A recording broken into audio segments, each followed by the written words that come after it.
A ceremony has been held today to dedicate the Basra Memorial Wall at its new permanent home in Staffordshire.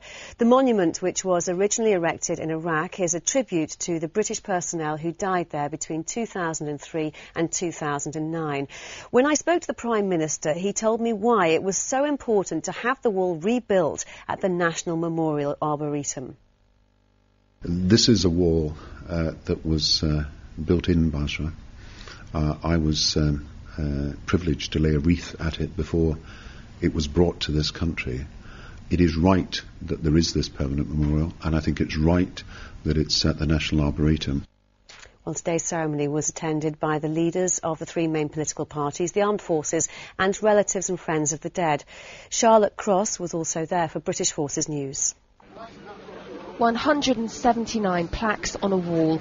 Each one represents a British life lost on operations in Iraq. This is the wall that soldiers there built at remember their friends who'd fallen, and it's been brought back to the UK as a permanent memorial.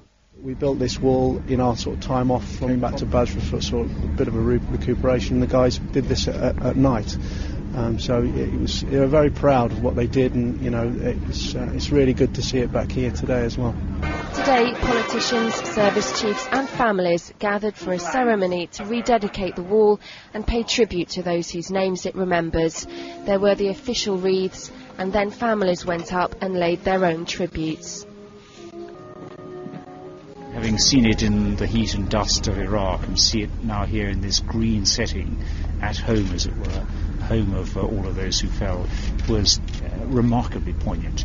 And I think as the years go by, as the Arboretum develops, these trees grow, that we could not find a more fitting spot for it.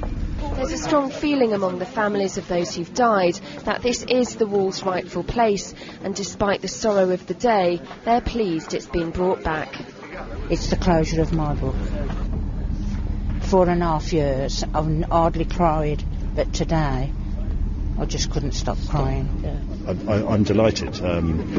If it had been left in Basra, inevitably it would have deteriorated, been vandalised, whatever, been forgotten maybe, which would be very sad, but it's in the right place now. In Iraq, this wall was a focus for the grief of servicemen and women, a place for them to remember their fallen comrades. Now it's been brought back home to the UK, it will continue to be a place of comfort for friends, colleagues and loved ones. Charlotte Cross, Forces News, Staffordshire.